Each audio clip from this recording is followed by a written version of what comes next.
Today, a middle school in Aurora will be back open after it was closed yesterday when a student was stabbed during a fight on campus. Police say the fight happened on the athletic field on the Aurora Science and Tech Middle School grounds.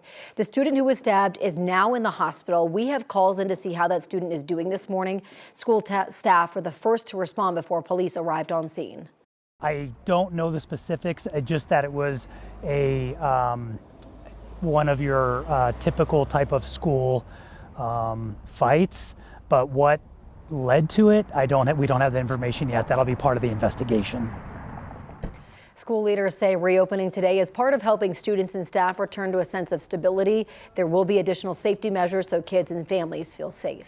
New this morning, a certified nurse's aide from Colorado Springs is in trouble. 36-year-old Patricia Wallace is being accused of stealing tens of thousands of dollars from an 84-year-old woman that she was caring for. An arrest affidavit says that she was writing herself checks. Wallace told detectives that she wrote the checks for the 84-year-old since she was unable to write them herself. Detectives say that checks made out to Wallace paid for her credit card debt, car loans, and thousands that she told police she gave to family, a friend, and a boyfriend. It totaled around $70,000. Wallace is facing multiple charges, including money laundering, theft, and crimes to an at-risk. This morning, 2 Colorado Department of Corrections employees are facing criminal charges. 9 News Investigates reported on the investigation into Nathan Oldorf and John Carabari last month. Both men work in the parole division. Documents show they were placed on leave after some kind of incident on January 31st. They're now facing charges of forgery and official misconduct. We're working to figure out more about what led to those charges. We reached out to the DOC for comment and we're waiting to hear back. 2 months after a man from Denver was reported missing, the National Park Service has recovered his body. The remains are of Jordan Marsters. They were found in a remote and highly technical area inside the Black Canyon of the Gunnison National Park. On February 15th, family members reported him missing to Denver police. Marsters was linked to an abandoned car at the park where search efforts began. 9 different agencies helped with the recovery operation. Today, Boulder police want the community to know that they are holding police training near the Old Vista High School. Police say that they will be running through different types of scenarios and conducting critical incident response training. People may also hear explosions. The training may be visible from CU campus. It's set to start at 9 o'clock this morning. Well, as Chris has mentioned, warm, windy conditions and low humidity are triggering red flag warnings around the metro area today. And with the height of wildfire risk approaching in Colorado, a nonprofit that trains wildland firefighters is being impacted by DOJ cuts. Now, as reporter Courtney Yoon joins us live in Denver right now. Courtney, AmeriCorps members got word their service is ending.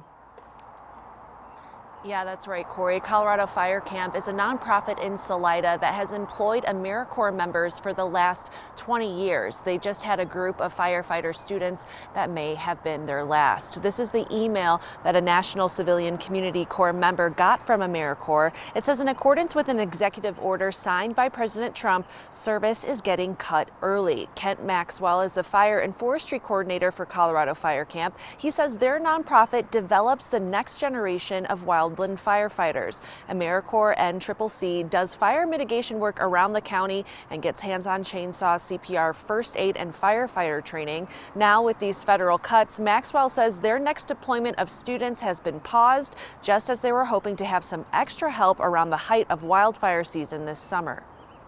So we have the potential for a lot of people out on public lands, camping, unattended campfires, fireworks. And so we thought that it was a great time for us to bring in a little help that we could still get work done on the ground, but we're training them to be firefighters and we would utilize them. According to the AmeriCorps email, members will be let go from their service officially at the end of the month. Live in Denver, Courtney Yoon, 9 News. Courtney, thank you. This morning, the Trump administration is ordering the Air Force and Army libraries to go through their stacks and find books related to diversity, equity, and inclusion. That's according to memos obtained by the Associated Press. Those books are not being pulled from shelves yet, but memos suggest that could happen after a review process. The orders come about 2 weeks after the U.S. Naval Academy removed nearly 400 books from its library after being told by Defense Secretary Pete Hegseth's office to get rid of those that promote DEI. Books on the Holocaust, the history of feminism, and civil rights were pulled. The Los Angeles County District Attorney is requesting a pause in the Menendez brothers' resentencing hearing. This comes just hours before they are expected to be in court. The new motion requests to delay the resentencing hearing until the court can review recently completed parole board assessment.